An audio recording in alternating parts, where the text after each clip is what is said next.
வணக்கம் சவுக்கு மீடியா நேயர்களே. இன்றைய ஆஸ்திரேலியாவில் தமிழ்நாட்டில் நடந்த முக்கியமான அரசியல் மற்றும் சமூக நிகழ்வுகளை பற்றி விவாதிக்க இருக்கிறோம். வாருங்கள் சார். வணக்கம் சார். வணக்கம் நிதிஷ். வணக்கம் மாலதி.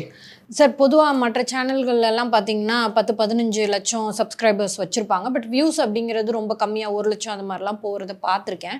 பட் நம்மளோட சேனலை பொறுத்த வரைக்கும் 10 லட்சத்தை இன்னும் நம்ம இப்போ தான் நெருங்கிட்டு இருக்கோம், ரீச் ஆகலை. ஆனால் வியூஸ் கிட்டத்தட்ட 10 லட்சத்துக்கு மேலே வந்துடுது. ஸோ நம்மளோட எல்லா சப்ஸ்கிரைபர்ஸும் ரொம்ப ஆக்டிவாக அரசியலை பார்த்துட்ருக்காங்க, அரசியலை தெரிஞ்சுக்கணும் அப்படின்ற ஒரு ஆர்வத்தில் இருக்காங்க. அதே மாதிரி இன்னும் பார்த்துக்கிட்டு சப்ஸ்கிரைப் பண்ணாமல் இருக்கிறவங்கள சப்ஸ்கிரைப் பண்ணுங்க அப்படின்னு கேட்டுக்கலாம்.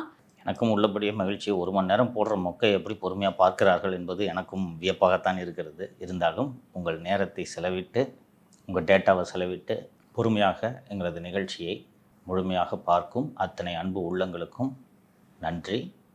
இங்கே தொடங்கினதுனால இதை சொல்லணும்னு நினைக்கிறேன். எப்போவுமே சிட்டிசன்ஸு இன்ஃபார்ம்டு சிட்டிசன்ஸாக இருக்கணுன்றது என்னோடய விருப்பம். அரசாங்கத்தில் என்ன நடக்கிறது, அரசியல்வாதிகள் என்ன செய்கிறார்கள், நம்மை ஆள்பவர்கள் என்ன செய்கிறார்கள், ஆளத் துடிப்பவர்கள் என்ன செய்கிறார்கள் என்பதை மக்கள் தெரிந்து கொண்டால்தான் ஒரு அறிவார்ந்த முடிவை எடுக்க முடியும். இப்படி தெரிந்து கொண்டதனால்தான் 2026 ஒரு அறிவார்ந்த முடிவை மக்கள் எடுத்திருக்கிறார்கள். ரொம்ப அறிவார்ந்த முடிவு அது. அதுபோல் தொடர்ந்து மக்கள் அறிவார்ந்து இருக்க வேண்டும், அறிவார்ந்த முடிவுகளை எடுக்க வேண்டும். அதுதான் ஒரு செழுமையான ஜனநாயகம் என்ற அடிப்படையில் தான் இவ்வளோ ரிசர்ச் பண்ணி தரமான செய்திகளை மக்களுக்கு சேர்க்க வேண்டும் என்ற உத்வேகத்தில் நாம் தொடர்ந்து இந்த நிகழ்ச்சியை செய்து கொண்டிருக்கிறோம். சப்ஸ்கிரைப் செய்து ஆதரவு தாருங்கள். நாமளே கிளுகிழுப்பு செய்திகளை கொடுக்க முடியும், கொட்டி கிடக்குது, வியூஸும் வரும். அது பாவம். மக்களுக்கு அறிவு புகட்ட வேண்டும். அவர்கள் அறிவை மழுங்கச் செய்யும் வேலையை நாம் செய்யக்கூடாதுன்ற அடிப்படையில் தான் நமது ஊடக தர்மமாக கடைபிடித்து தொடர்ந்து செய்து கொண்டிருக்கிறோம். நிகழ்ச்சிக்கு போகலாம். ஸோ உங்களுக்கு மிகவும் பிடித்த அதிகாரி வருண் ஐபிஎஸ் அவர்கள் இடமாற்றம் செய்யப்பட்டிருக்காங்க. வரம் தரும் வண்டி தள்ளும். முதலில் தமிழக முதல்வர் திரு விஜய் அவர்களுக்கு பாராட்டுகளை தெரிவித்துக் கொள்கிறேன். இது அவரது கடமை. ஒரு நல்ல ஆட்சியாளன் செய்ய வேண்டியதை விஜய் அவர்கள் செய்திருக்கிறார். ஸோ அதனால் முதலில் திரு விஜய் அவர்களுக்கு எனது மனமார்ந்த பாராட்டுகள். வருண்லாம் ஜெயிலில் இருக்க வேண்டிய ஆள். இந்த 2 மாதங்களாக சென்னை மாநகர உளவு பிரிவின் இணை ஆணையராக வருவதற்கு வருண் கடும் முயற்சிகளை செய்து கொண்டிருந்தார். ஆட்சியில் சில தப்புலாம் நடக்குதுன்னு ஐடியா கொடுக்குறேன். ரஜினிகாந்தே அரசியலுக்கு வர்றதை பற்றி என்கிட்ட தான் ஐடியா கேட்டார். அதான் இப்படி வந்திருக்கார். சில அட்மினிஸ்ட்ரேஷன் தொடர்பாக நல்ல ஐடியாஸ்லாம் கொடுக்குறேன், ரொம்ப யூஸ்ஃபுல்லாக இருப்பேன். அப்புறம் அருண் உருட்டுன அதே உருட்டு, திமுகவோட ரகசியங்கள்லாம் எனக்கு தெரியும் என்று சொல்லி கடும் முயற்சியை எடுத்திருக்கிறார். இவர் அமல்ராஜ் இந்த ஏரியா பக்கமே அவனை கொண்டு வராதிங்கன்றார். சரி, அதுதான் பரவாயில்ல. சென்னையில் ஜேசி ஈஸ்ட் போஸ்ட்டு கிழக்கு மண்டல இணை ஆணையர் பதவி சென்னை மாநகரத்தில் காலியாக இருக்குது, ஜேசியாக போடுங்க. போடுறேன்ட்டு சிஎம் தூக்கி காட்டில் போட்டிருக்கார். ஈரோடுனா காடா சார்? ஈரோடில் சத்தியமங்கலம்னு ஒரு இடம் இருக்குது. அந்த சத்தியமங்கலம் வனப்பகுதிக்கு உள்ளே தான் இதோட அலுவலகமே. செல்ஃபோன் டவரே எடுக்காது. நல்ல விஷயம். அப்போ எப்படி ரீல்ஸ் போடுவேன் சார்? அதெல்லாம் ரொம்ப நாளுக்கு முன்னாடி நிறுத்திட்டாரு சார். நிறுத்தலைன்னா மண்டை மேலே கொட்டுவேன்ட்டு அப்போது சிபிசிஐடியில் ஏடிஜிபியாக இருந்த திரு அன்பு அவர்களும் சொன்னார். அதற்கு பிறகு இப்போது இருக்கும் மோடக் அவர்களும் சொன்னது. திரு சங்கர் ஜிவாலே ரீல்ஸ் எல்லாம் போடக்கூடாதுன்னு சொல்லிட்டு தான் வெளியே போனார். அதுக்கப்புறமும் ரீல்ஸ் போட்டார் அவர். அதுக்கெல்லாம் அடங்குற ஆள் இல்லை, அடக்குன்னா அடங்குற ஆளானி. வருண்குமார் எப்படிப்பட்ட இழிவான மனிதர் என்பதை இந்த சமூகம் தெரிந்து கொள்ள வேண்டும். கரூரில் ஒரு பிரியாணி கடைக்காரனை மிரட்டி நானும் அப்போது நமது அலுவலகத்தில் வேலை செய்து கொண்டிருந்த விக்னேஷும் 10 லட்சம் ரூபாய் பறித்தோம் என்று ஒரு வழக்கு. அந்த வழக்கில் என்னை 5 நாள் கஸ்டடி எடுக்கிறாங்க. கஸ்டடி எடுத்து அந்த இன்ஸ்பெக்டர் மணிவண்ணன் என்னை வருண்கிட்ட ஒப்படைச்சிட்டாரு. இதில் ஒரு பாதி சைஸ் இருக்க ஒரு சின்ன குட்டி டேபிள். வருண் அந்த பக்கம் உட்காந்துருப்பார், நான் இந்த பக்கம் உட்காந்துருப்பேன். அந்த தேனி ஸ்டேஷனில் இருந்தப்போ தேனிக்கு என்னை விசாரித்த வருண்னு துப்பாக்கியெல்லாம் காமிச்சு மிரட்டி இந்த ஃபோனு இதெல்லாம் ஓப்பன் பண்ணி எல்லாம் பண்ணிவிட்டு அதுக்கப்புறம் தான் கரூர்லலாம் வரும்போது ரொம்ப நட்பாயிட்டார். சிகரெட் வாங்கி கொடுப்பாரு, கேஎஃப்சி சிக்கனு, பிரியாணி, பாயா. 5 நாள் கஸ்டடி. ஸோ இந்த டேபிளில் பாதி சைஸ் இருக்கிற டேபிளில் உட்காந்துக்கிட்டு வருண் அந்த பக்கம் தம் அடிச்சிருப்பேன், நான் அந்த பக்கம் தம் அடிச்சிருப்பேன், ஜாலியாக பேசிகிட்டு இருக்கோம். இதை எவனாவது ரெக்கார்ட் பண்ணுவானாப்பா? உனக்கு என்ன தெரியும் கவர்மெண்ட்டில் இதை பற்றி அப்படின்னு. உதயநிதி சரியான மொக்க சார் இருந்தால். உதயநிதி தான் திமுக அழிக்க போகிறார் பாரு. இப்படிலாம் நான் இயல்பாக பேசுவேன். மனதில் எப்போவுமே அப்படி தான். கஸ்டடியில் இருந்தால் மட்டும் என்ன மாற்றியா பேச போகிறேன் நான்? ஸோ மனதில் இருந்தவற்றை இயல்பாக சொல்கிறேன். எந்த மினிஸ்டர் அவங்ககிட்ட பேசுவாங்க? டிஎம்கே பாதி மந்திரி பேசுவாங்க சார். பிடிஎல்லாம் ஃப்ரெண்டு சார் எனக்கு. அவர் ஒரு அறிவார்ந்த ஒரு நபர். நான் அவர்கிட்ட கற்றுக்கணும்னு நினைக்கிறேன், அவர் என்கிட்ட கற்றுக்கணும்னு நினைக்கிறேன். பேசுவோம். மூர்த்தி பேசுவார். மூர்த்தி 2 வாட்டி பேசுறதுக்கு ட்ரை பண்ணார் சார், அப்புறம் வரலை. நேரு எனக்கு நண்பர் சார். நேருவோட பிஏக்கு இந்த மாதிரி அண்ணனை பற்றி பல தகவல்களை சொல்லியிருக்காங்க. கவர்மெண்ட்டில் என்கிட்ட ரிப்போர்ட் கேட்டிருக்காங்க சிஎம் ஆஃபீஸில். அண்ணன் பேரை சேர்க்கவா வேணாமான்னு சொன்ன உடனே அண்ணன் பேரை சேர்க்காதன்னு ஒரு 3 கோடி கொண்டு கொடுக்குறாங்க. கஸ்டடியில் இருக்கும்போதே வாங்கலாம். அதற்கு பிறகு நான் பேசும்போது சொல்கிறேன், இல்லை நான் 91லேருந்து சர்வீஸில் இருக்கிறேன், எனக்கு இந்த அதிகாரியை தெரியும், அந்த அதிகாரி தெரியும், ஜேர்னலிஸ்ட்டில் இவரை தெரியும், அவரை தெரியும். அதுக்கப்புறம் கஸ்டடி முடிஞ்சு அனுப்புகிறாங்கண்ணே. போகும்போது அவர் கரூர் இன்ஸ்பெக்டர் மணிவண்ணனை கூப்பிட்டு போகிறாரு. என்ன சங்கர் சொன்னீங்க இந்த ஆள்கிட்ட அப்படின்றாரு. ஏன் சார் 5 நாள் ஜாலியாக பேசிட்டு இருந்தேன் சார். என்ன சங்கர் இந்த ஐஜி பேரை இதில் எழுத சொல்கிறாரு, இந்த ஜேர்னலிஸ்ட் பேர் எழுத சொல்கிறாரு, அந்த எடிட்டர் பேரை எழுத சொல்கிறாரு கன்ஃபெஷனில். சார் பிரியாணி கடைக்காரனை மிரட்டின வழக்குக்கும் இந்த ஐஜி ஏடிஜிபி இந்த ரிப்போர்ட்டர் இந்த டிஎஸ்பி பேருக்கும் என்ன சார் சம்மந்தம்னு எழுத சொல்கிறார் சங்கர் அப்படின்னாரு. எனக்கு என்ன சார் அவங்கெல்லாம் எதுக்கு சார் இதில் கொண்டு வர்றீங்க அப்படின்னேன். இல்லை சங்கர் எழுதிட்டு என்னை படித்து காட்ட சொல்கிறார் இருந்தாலும் என்று சம்பந்தமே இல்லாமல் இந்த வாக்குமூலம் எப்படி தொடங்குதுன்னா, நீங்கள் என்னை இன்று விசாரித்தீர்கள், என் மனதில் புதைந்திருந்த உண்மைகளை எல்லாம் சொல்ல வேண்டும் என்பதற்காக இந்த வழக்குக்கு சம்மந்தம் இல்லாவிட்டாலும் கூட நான் சில விஷயங்களை இங்கே சொல்கிறேன். ஸோ அந்த கன்ஃபெஷனை பூரா ரெக்கார்டு பண்ணி கோர்ட்டுக்கு கொடுத்தாச்சு. சரியா? உங்களுக்கு சாதாரணமாக தெரியலாம் என்ன ஒரு 4-5 பேர் எழுதி வச்சிருக்கிறாரு அப்படின்ட்டு. 2002ஆம் ஆண்டிலிருந்து எனக்கு ஒரு காவல்துறை அதிகாரி பழக்கம். 2002லேருந்துனா யோசிச்சு பாருங்கள், கிட்டத்தட்ட 20 வருடங்களுக்கு மேல். அந்த அதிகாரிக்கு குடியரசுத் தலைவரின் வீரதீர செயலுக்கான பதக்கம் பரிந்துரைக்கப்படுகிறது, மத்திய அரசால் பரிந்துரைக்கப்படுகிறது. இது மாதிரி காவல்துறை அதிகாரிகளுக்கு பதக்கம் பரிந்துரை செய்யப்படும் போது இவர்கள் மீது குற்றச்சாட்டு எதுவும் நிலுவையில் இருக்கிறதா, இவர் மீது புகார் எதுவும் இருக்கிறதா என்று உளவுத்துறை, லஞ்ச ஒழிப்புத்துறை ஆகியவற்றில் தடையில்லா சான்று கேட்பது வழக்கம். இந்த அதிகாரிக்கு மெடல் கொடுக்கறதுக்காக கிளியரன்ஸுக்காக திமுக உளவுத்துறைக்கு போகும்போது பிரியாணி கடைக்காரனை மிரட்டிய வழக்கில் கைதான குற்றவாளி சவுக்கு சங்கர் அவரது வாக்குமூலத்தில் இந்த அதிகாரி பேரை சொல்லியிருக்கிறாருன்னு சொல்லி மெடல் அனுப்பிட்டாங்க. அதற்கு பிறகு என் ஃபோனில் இருந்த தனிப்பட்ட புகைப்படங்கள், பர்சனல் புகைப்படங்கள் இதெல்லாம் எடுத்து விட்டு அந்த எனக்கெல்லாம் இந்த காவேரி ஹாஸ்பிட்டல் அட்மிட் ஆனப்போ எய்ட்ஸ் இருக்குன்னுலாம் செய்தி பரவச்சில் இவன் தான் அந்த காரணம். ஸோ 5 ஆண்டுகளுக்கு அந்த சத்தியமங்கலம் காட்டை விட்டு வருண்குமார் வெளியே வராமல் பார்த்து கொள்வது முதல்வருடைய கடமை என்பதையும் இந்த நேரத்தில் நான் சொல்லிக் கொள்கிறேன். இது என்ன ஆகும்னா, ஒரு 6 மாதம் இருக்கும், எல்லாம் மறந்துட்டு போயிடுவோம், சத்தம் போடாமல் போஸ்டிங் வாங்கிட்டு வந்துடுவாங்க.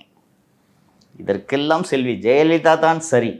2006 திராவிட முன்னேற்ற கழக ஆட்சியில் கருணாநிதி முதல்வராக இருந்தபோது அப்போது உளவுத்துறை தலைவராக இருந்த ஜாஃபர் சேட்டும் உள்நாட்டு பாதுகாப்பின் ஐஜியாக இருந்த திரு சங்கர் ஜிவாலும் சேர்ந்து செல்வி ஜெயலலிதாவின் தொலைபேசியையே ஒட்டு கேட்டார்கள் என்ற ஒரே காரணத்திற்காக ஜாஃபர் சேட்டு 5 ஆண்டுகளுக்கு மண்டபம் முகாமை விட்டு வெளியே வரவில்லை. சங்கர் ஜிவால் சத்தியமங்கலம் காட்டு, வருண்குமார் இப்போது இருந்த பதவியில் சங்கர் ஜிவால் இருந்தார், 5 வருஷம் காட்டை விட்டு வெளில வரல. அங்கேயே ஐஜி, அங்கேயே ஏடிஜிபி, டிஜிபி ஆன பிறகு தான் சங்கர் ஜிவால் வெளியில் வந்தார். வெளியில் வந்து இங்கே 2 வருஷம் கமிஷனர், 3 வருஷம் டிஜிபி நல்லா அடித்து நவுத்திட்டு சந்தோஷமாக போய் ரிட்டையர் ஆன பிறகும் ஃபயர் சர்வீஸில் கொள்ளையடிக்கலான்னு பிளான் போட்டு தான் கெடுத்து விட்டுருச்சு புது கவர்மெண்ட். வந்து மனமார்ந்த பாராட்டுகளை தெரிவித்துக் கொள்கிறேன். திமுக ஆட்சியில் ஆடாத ஆட்டம் ஆடிய மற்றொரு அதிகாரியை மாடு மேய்க்க அனுப்பியிருக்கிறார் முதல்வர். ஃபாதரா சார்? அருட்தந்தை அல்லேலூயா. இன்னொரு அதிகாரியை காவல்துறை பயிற்சி கல்லூரிக்கு அனுப்பியிருக்கிறார். ஏண்டா இந்த பணியில் சேர்ந்தோம் என்று அவர் தினந்தோறும் மனவேதனை அடைந்து கொண்டிருக்கிறார். திருநெல்வேலியில் அல்வா சாப்பிட்ட அதிகாரி. அப்படியா? அவர் அங்கேயா போயிருக்காரு? ஆமா. ஏன்னா அவரை பத்தின எந்த பேச்சும் இல்லாம இருந்துச்சு. பேச முடிஞ்சாதானே, ஊமையாகி விட்டார் அவர். இல்ல சார், மத்தவங்க கூட யாரும் அவரை பத்தி பேசலன்ற அந்த அளவுக்கு மனவேதனையில் இருக்கிறார். தமிழக வெற்றி கழகத்தின் ஆட்சியில் தீராத கரும்புள்ளியாக இன்றும் தொடர்வது அருண் அவர்களின் நியமனம். பலமுறை சுட்டிக்காட்டிவிட்டோம். அந்த தவறான நியமனத்தின் காரணமாக இந்த ஆட்சி நாள்தோறும் பல இடையூறுகளையும் குளறுபடிகளையும் சந்தித்து கொண்டு இருக்கிறது என்பதை முதல்வர் இந்நேரம் உணர்ந்திருப்பார் என்று நான் நம்புகிறேன். அதான் சார், கமெண்ட் ஃபுல்லாக டிவிஎஸ்சியில் இருக்க திரு அருண் அவர்களையும் மாற்றுங்கப்பான்னு சொல்லிட்டு பார்க்க முடியுது. நேற்று சென்னை உயர்நீதிமன்றத்தில் ஏவா வேலுவுக்கு தாமதமாக கொடுக்கப்பட்ட அந்த லுக் அவுட் சர்க்குலரை ரத்து செய்ய வேண்டும் என்று தொடுத்த வழக்கு, அவர் மீது பதிவு செய்த எஃப்ஐஆரை ரத்து செய்ய வேண்டும் என்று பதிவு செய்யப்பட்ட வழக்கு ஆகிய இரண்டும் விசாரணைக்கு வந்தது. எப்போது உங்களால் ஆஜராக முடியும் என்று நீதிமன்றம் கேட்கும்போது, மிலாட் அவருக்கு உடல்நிலை சரியில்லை மிலாட் என்றார் வில்சன். அரசு வழக்கறிஞர் சொல்லியிருக்க வேண்டும். அவர் மரியாதைக்குரிய திரு ஜான்சத்தின் அவர்கள் தான் அப்பியர் ஆனார். 2022 world class medical college hospital and research சென்டரை இந்த மனுதாரரே சொந்தமாக தொடங்கியிருக்கிறார். அன்றைய முதல்வர் திறந்து வைத்தார். சொந்த ஹாஸ்பிட்டலில் வைத்தியம் பார்க்காம எதுக்குங்க சிங்கப்பூர் போனார்னு கேளுங்க சார், இந்த சித்தார்த் லுத்ரான்னு ஒருத்தர் வந்திருக்காரு, கேளுங்க அவர்கிட்ட என்று அவர் ஜான்சத்தின் சார் கேட்டிருக்கணும்னு எதிர்பார்த்தேன், கேட்கல. அப்புறம் ஜட்ஜு என்னைக்குங்க வர்றீங்க அப்படின்னு 15ஆம் தேதி வரணும்னா 15ஆம் தேதி அவர் வருவார் என்ற உத்தரவாதத்தின் அடிப்படையில் அந்த லுக் அவுட் சர்க்குலரை தடை செய்திருக்கிறது உயர்நீதிமன்றம். பிறகு இந்த வழக்கின் முதல் தகவல் அறிக்கையை ரத்து செய்ய வேண்டுமா வேண்டாமா என்ற விவகாரம் குறித்து 28 ஜூலை அன்று விசாரணை செய்யப்படும். அதற்குள்ள அரசு தரப்பில் பதில் மனு தாக்கல் செய்யப்படும் என்ற அரசு தரப்பு தெரிவித்ததை அடுத்து அதுவரை அவரை கைது செய்யாதீர்கள். கைது செய்யாதீர்கள் என்றால் கிட்டத்தட்ட அது முன்ஜாமீன் தான் அது. ஆனால் அந்த கைது செய்யாதீர்கள் என்ற வார்த்தையை நீதிமன்றம் பயன்படுத்தாமல் நோ ப்ரெசிபிடேட்டிவ் ஆக்ஷன், அதுக்கு மீனிங் அரெஸ்ட் பண்ணாதான் தான் அர்த்தம். தீவிரமான நடவடிக்கை வேணும். அதான் no precipitative action, no coercive action அப்படின்னு ஒரு உத்தரவு போடப்பட்டிருக்கிறது. வேலுவெல்லாம் ஏர்போர்ட்லேயே தூக்கியிருக்கணும் போகிறதுக்கு முன்னாடி. ஆமாம், அனுப்பி வச்சதே இவங்க தானே. நீ இப்போ லுக் அவுட் சர்க்குலர் கொடுத்துருந்தீங்கன்னா ஏர்போர்ட்டில் வேலு மாட்டிருந்தானே நேரம் ஜெயிலில் இருப்பாரா? அதுதான் சார் புரியல. ஒரு 4 நாள் கூட யாருமே பெரிய ஆளுங்கெல்லாம் ஜெயிலில் இருக்க மாட்டேங்கிறாங்க பாருங்க சார். பணம் பத்தும் செய்யும் பாதாளம் வரை பாயும். நீதிமன்ற அவமதிப்பு வழக்கை சந்திக்க வேண்டுமா? 6 மாதம் அப்புறம் பணம் பத்தும் செய்யும்னா என்ன அர்த்தம்? ஐயோ, அந்த மீனிங்ல சொல்லல சார். சித்தார்த் லுத்ராவை கொண்டு வராங்கன்னா அவருக்கு எவ்வளவு சம்பளம் கொடுத்துருப்பாங்க, அதை சொல்றேன் நான். நீங்களும் நானும் சித்தார்த் லுத்ரா பெயரை கூட உச்சரிக்க முடியாது. அதுக்கப்புறம் இப்ப டிவிஎஸ்சி அருண் வந்து அவருக்கு சப்போர்ட் பண்றாருன்னா பணம் இருக்குன்னு தானே சப்போர்ட் பண்றாரு. நம்ம எல்லாம் எதுக்கு போய் ஜெயிலில் உட்காந்துருந்தோம்? நியாயமாகத்தான் இருக்கிறது நீங்கள் கேட்கும் கேள்வி. ஒரு பாலங்கட்டி ஒரு ரோடு போட்டு அதில் 10% 20% அடிக்கிறதுன்றது வேற. ரோடே போடாமல் பில்லு போட்டு காசு எடுத்துட்டாங்க கரூரில். உள்ளூரில் எம்ஆர்வி இந்த கான்ட்ராக்ட் எடுத்துருக்கிறது செந்தில் பாலாஜியோட பினாமி. நல்ல பொலிட்டீஷியனாக தான், நல்ல அரசியல் தலைவராக தான் இருந்தார். ஏன் இப்படி வீணாக போனார்னு வருத்தமாக இருக்குது. போய் எங்கே போட்டிருக்குங்க ரோடுன்ட்டு வீடியோலாம் எடுத்து நியூஸ் ஆகிட்டார். அது இதுக்கு எப்படி பில்லு கிளியர் பண்ண உடனே ராத்திரியோட ராத்திரியா 2 பட்டாலியன் போலீஸே இறக்கி ரோடு போட்டாங்கப்பா. அவசர அவசரமாக. இன்னும் அதே ரோடு தான் இருக்குது. இப்படி கொள்ளையடிச்சு எங்கேயாவது கேள்விப்பட்டிருக்கியா? இந்த ரோடு போட்டு அதில் தாறு கம்மியாக ஊற்றி அதில் ஒரு 20% அடிக்கிறது தான் காலங்காலமாக நடந்தது. ரோடே போடல. இப்படி கொள்ளையடிச்சாலும் ஜெயிலுக்கே போகாமல் சிங்கப்பூர் மருத்துவமனையில் சொகுசாக சிகிச்சை எடுத்துக்கொண்டு நீங்கள் எஃப்ஐஆர் போட்ட அன்றோ அல்லது எஃப்ஐஆருக்கு முன்னதாகவோ நீங்கள் லுக் அவுட் சர்க்குலர் அனுப்பிச்சிருந்தீங்கன்னா வேலு கிளம்பி சிங்கப்பூருக்கு போகலான்ட்டு அந்த விமான நிலையம் போகும்போது கோழி மாதிரி அமுக்கி தூக்கின்னு போய் புழல் ஜெயிலில் வச்சுருந்துருக்கலாங்க. ஸோ முதல்வர் அவர்கள் வேலு சொகுசாக சிங்கப்பூரில் இருப்பதற்கு இப்போ வந்து ஒன்றும் ஆக போகிறதில்ல. இந்த நோ ப்ரெசிபிடேட்டிவ் ஆக்ஷன்றது எக்ஸ்டெண்ட் ஆகும். செந்தில் பாலாஜிக்கு வழங்கியது போல் அவருக்கும் முன்ஜாமீன் கிடைப்பதற்கான வாய்ப்புகள் அதிகம் இருக்கிறது. 20 வருஷம் நடக்கும் இந்த வழக்கு. செந்தில் பாலாஜி மீது 2021 பிப்ரவரி மாதம் போட்ட குற்றப்பத்திரிகையில் ஏதாவது முன்னேற்றம் ஏற்பட்டிருக்கா? 2500 பேர் அக்யூஸ்டாக சேர்த்து ஐலாண்டு கிரவுண்டில் தான் ட்ரையல் நடத்தணும். விளங்குமா அந்த ட்ரையலு? அப்படி வேலு விவகாரத்திலும் நடக்கும். ஸோ இதற்காகத்தான் இந்த குழந்தை இயேசு அரசாங்கத்துக்கு ஒரு ஆலோசனையை மீண்டும் சொல்கிறேன். ஏற்கனவே சிறப்பு புலனாய்வு குழு போட வேண்டும் என்றெல்லாம் நான் கூறினேன். தொடக்கத்தில் நிர்வாகம் குறித்த முழுமையான புரிதல் இல்லாததனால் தமிழக முதல்வர் செய்த தவறின் காரணமாக திமுக அதிகாரிகள் பல மட்டங்களில் ஊடுருவி இருக்கிறார்கள். அவர்களில் ஒருவர் தான் இந்த அருண். இன்னும் பல பெருச்சாளிகள் உள்ளே ஊடுருவி இருக்கின்றன. மக்களுக்கு விசுவாசமான இந்த ஊழல் செய்தவர்கள் தண்டிக்கப்பட வேண்டும் என்று நினைக்கக்கூடிய உணர்வு மிக்க பல ஐஏஎஸ் ஐபிஎஸ் அதிகாரிகள் தமிழக அரசு பதவியில் இல்லை. அவர்களெல்லாம் ஓய்வு பெற்று விட்டார்கள். அந்த ஓய்வு பெற்ற அதிகாரிகளை அழைத்து ஏன் ஒரு சிறப்பு புலனாய்வு குழுவை நியமிக்கக்கூடாது? ஒரு நீதிபதி சர்க்காரியா? 40 ஆண்டுகள் கடந்தும் திமுகவின் ஊழல் பேசப்படும் அளவுக்கு விரிவான ஒரு அறிக்கையை தாக்கல் செய்தார் அல்லவா? அதுபோல ஓய்வு பெற்ற அற்புதமான அதிகாரிகள் இருக்கிறார்கள். அவர்களுக்கு முழுமையான அதிகாரம் கொடுக்கப்பட வேண்டும்.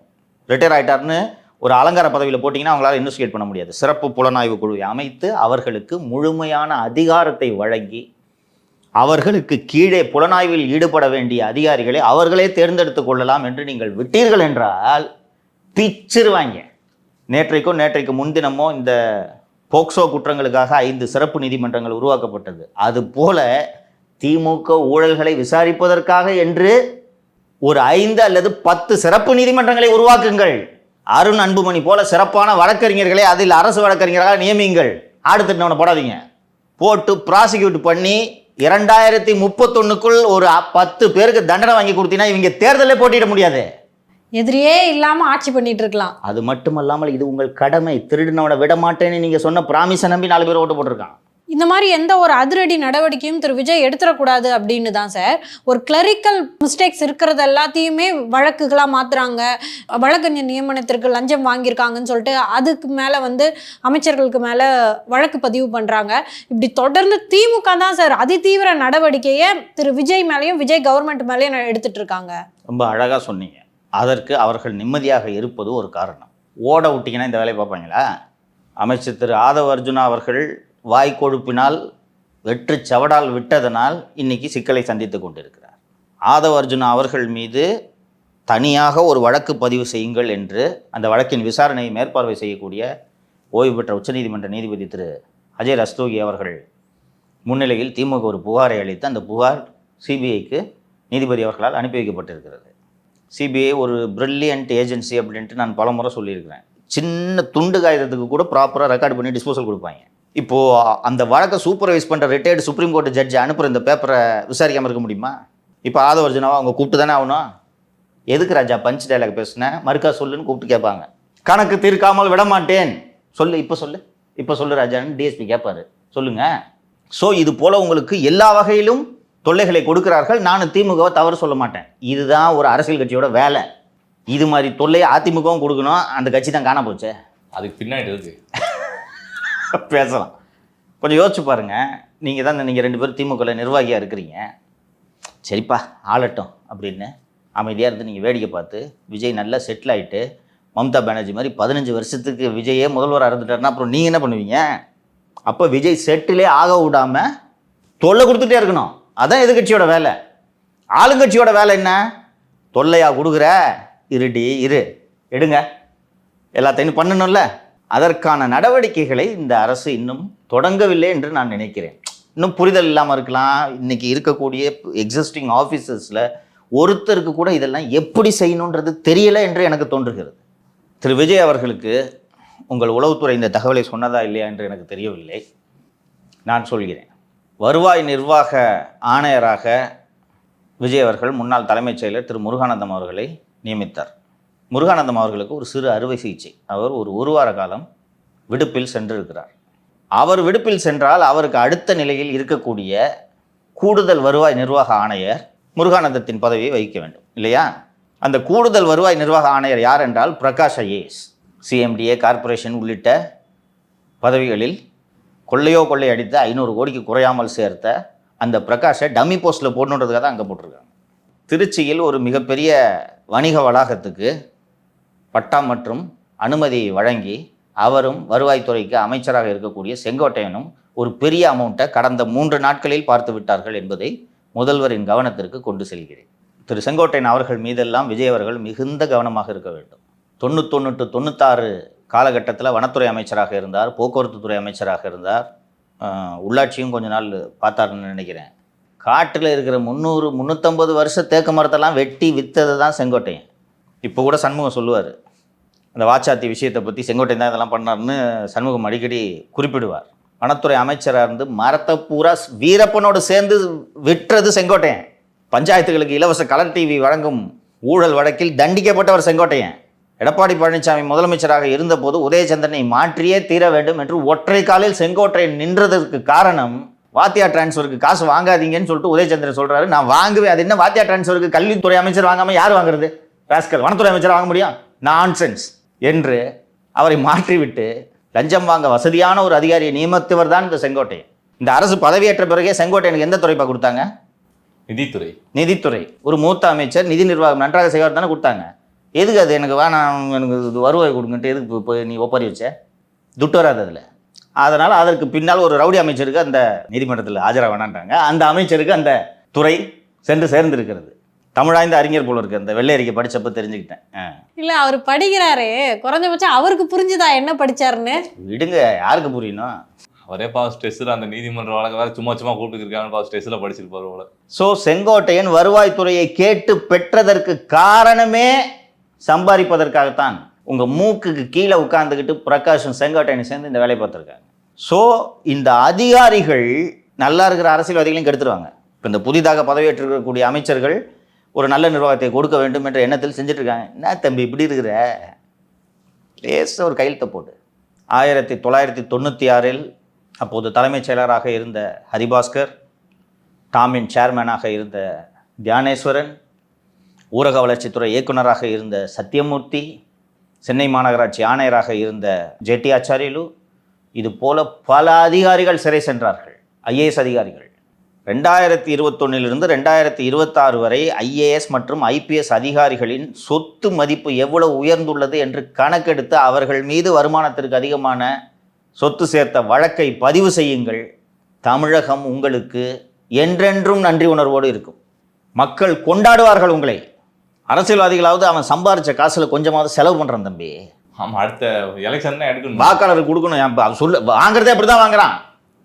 அப்போ அவங்க கொடுக்கணுயா, தொகுதியில் கொடுக்கணுயா, செலவு பண்ணுயா, நான் ஒரு 4 தொகுதியை பார்த்துக்கணுயா, செலவு பார்த்துக்கணுயான்ட்டு. இந்த அதிகாரிகள் என்ன செலவு? 2011 சம்பாரிச்சிட்டு இருக்காரு உமாநாத். கொரோனா பீரியடில் அடித்த கொள்ளை கொஞ்சம் நஞ்ச கொள்ளை இல்லை, குட்கா வியாபாரியோடு சேர்ந்து. அன்றைக்கி உனக்கு ஒரு எமர்ஜென்சியில் உடனடியாக பர்ச்சேஸ் பண்ணி ஆகணும், ஷார்ட்டேஜாக இருக்குது. க்ளவுஸு, பிபிடி கிட்டு, கவுனு, மாஸ்க்கு, சானிடைசரு. நான்லாம் கொரோனா வந்தப்போ உலகமே அழிஞ்சிருமோன்னு பயத்துல இருந்தேன். அப்போ கூட பணம் அடிக்கணும்னு உங்களுக்கு பாருங்க. அதான் குட்காவோட சிறப்பு.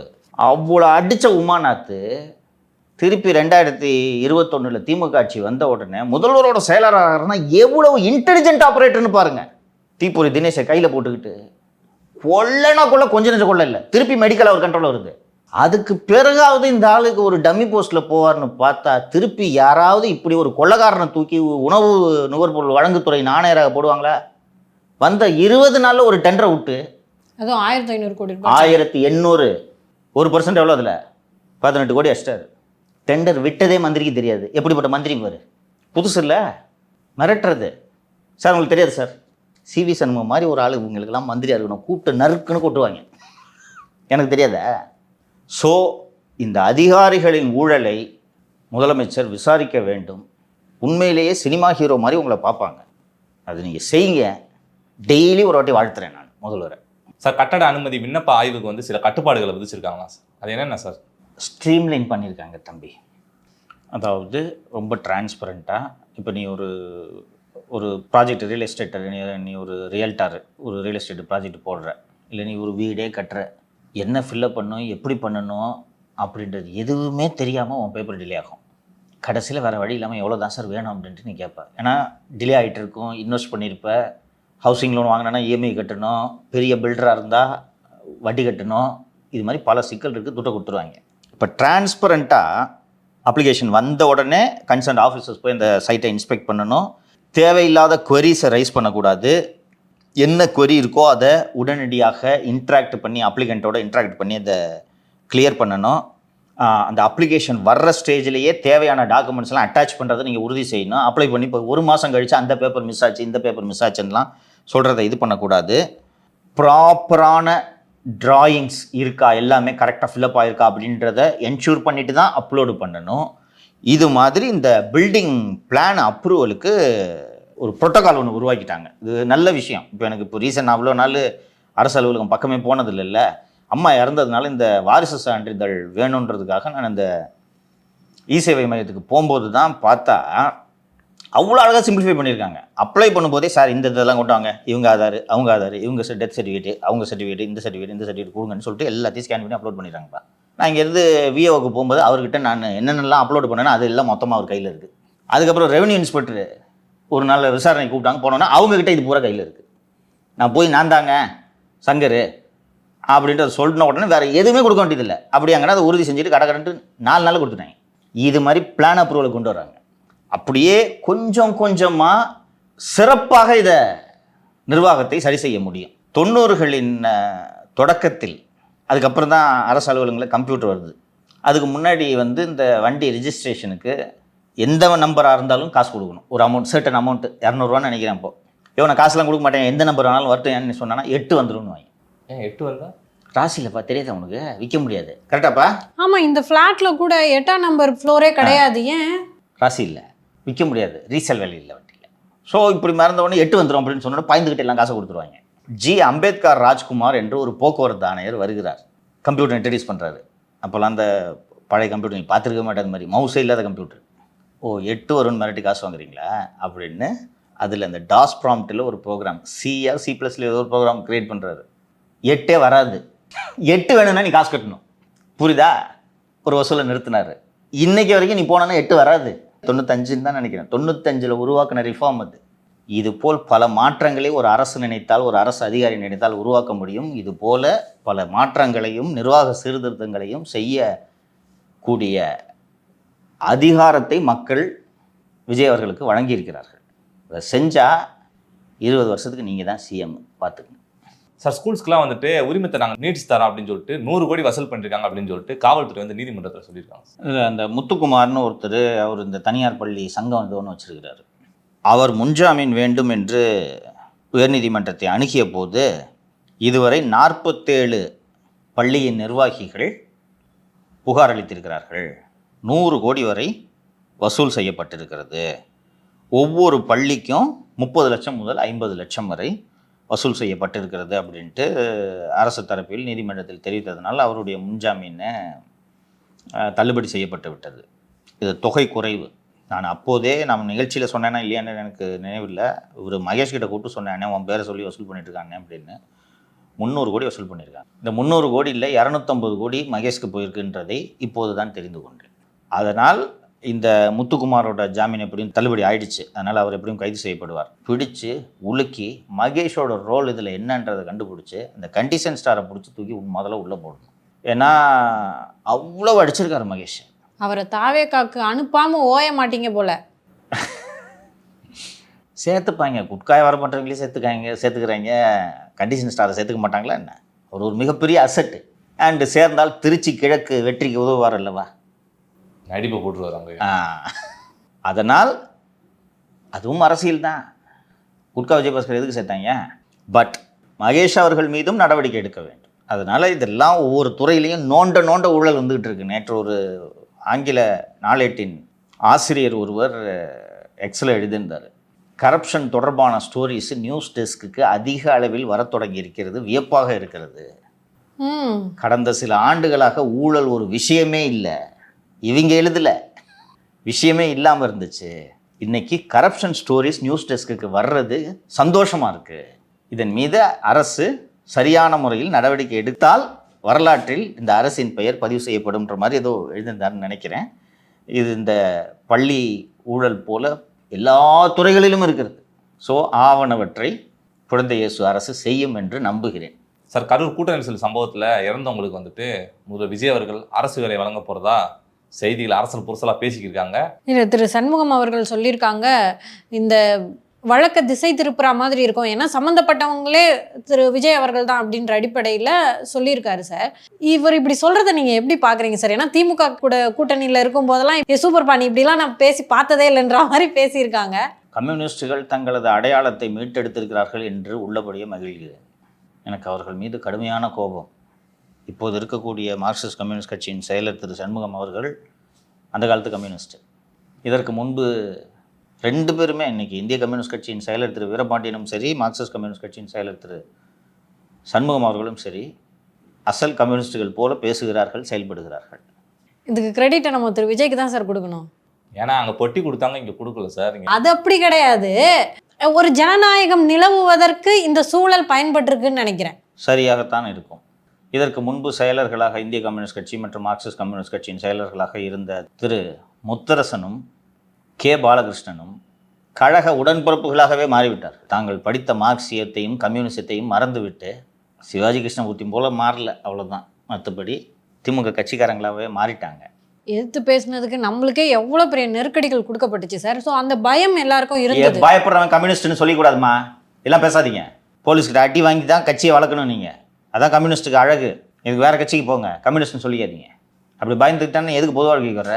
இதெல்லாம் காரணம் சொல்லாதீங்க. அதனால் அவர்கள் கழக உடன்பிறப்புகள். ஸோ இப்போது 2 கம்யூனிஸ்ட் கட்சியின் தலைவர்களும் சுட்டி காட்டியிருப்பது சரியான விமர்சனம் என்றே நான் பார்க்கிறேன். இன்றைக்கு நாளேடுகளில் ஒரு செய்தி வந்திருக்கிறது. ராஜஸ்தானில் அரசு பணிக்காக தாயை கூலிப்படை ஏவி கொன்ற மகள் கைது. இந்தியாவை பொறுத்தவரை அரசு பணியை மக்கள் இப்படித்தான் பார்க்கிறார்கள். பீகார், யூபியில எல்லாம் கான்ஸ்டபிள் வேலைக்கு 2 லட்சம் 3 லட்சம் 10 லட்சம் வரைக்கும் அப்ளை பண்ணுவாங்க. எந்த வகையில் பார்த்தாலும் கரூர் கூட்ட நெரிசலில் இறந்தவர்களுக்கு அரசு வேலை தருவதை ஏற்றுக்கொள்ள முடியவில்லை. விஜய் அவர்களுக்கும் இது பலன் தராது. யார் இந்த ஐடியாவை கொடுத்த லகுடபாண்டி என்பதை விஜய் அவர்கள் கண்டறிய வேண்டும். ஃபஸ்ட்டு திரு சண்முகம் அவர்கள் சுட்டி காட்டியது போல இது ஒரு முறையற்ற செயல். வழக்கு விசாரணை நடைபெற்று கொண்டிருக்கிறது. அந்த உயிரிழந்தவர்கள் அத்தனை பேரின் குடும்பத்தில் இருப்பவர்களும் சிபிஐயோட மெட்டீரியல் விட்னஸஸ். இப்போ ஒன்றும் இல்லை, எளிதாக சொல்கிறேன். நீ ஒருத்தனை மிரட்டி 94,000 வாங்குறல ஜிபேல வாங்கினியா? எங்க சார் வாங்கினேன் இரு, அவனுக்கு போய் நீ ஒரு செல்ஃபோன் வாங்கி கொடுத்தன்னா சரியாது. சட்டத்தோட பார்வை இல்லை. கிட்டத்தட்ட அது மாதிரி தானே இது. என்ன சொல்கிறீங்கன்னே புரியல. எனக்கு 94,000 மாற்றி விட்டான். அவன் என் மேலே கம்ப்ளைண்ட் கொடுத்துருக்கான். நானே அவன்கிட்ட போய் ஒரு ஃபோன் வாங்கி கொடுத்துட்டேன்னா சரி சமரசமாக போடலாம் அப்படின்ற மாதிரி. விட்னஸை இன்ஃப்ளூயன்ஸ் பண்ணுறது தானே இவங்க எல்லாமே, விட்னஸ் தானே. சரி, அண்ணன் சீமான் அவர்கள் இது குறித்து விமர்சனம் செய்யும்போது என்ன விமர்சனம் வைத்திருக்கிறார் என்றால், இடைத்தேர்தலை மனதில் வைத்து இந்த பணி நியமனங்கள் செய்யப்படுகின்றன என்ற விமர்சனம் வைத்திருந்தார். அதை மனதில் வைத்து செய்தாலும் எதிரான விளைவைத்தான் ஏற்படுத்தும். என்னென்னா, அரசு வேலை கிட்டத்தட்ட தங்கம் மாதிரி தான் எல்லாரும் பார்ப்பாங்க. அந்த 32 பேர் தான் கரூரில் வாக்காளர்களா?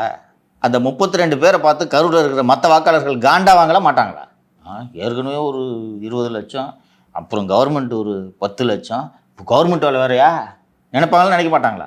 அவன் ராணுவத்துக்கு போய் வந்து செத்துட்டு வந்திருக்காங்க.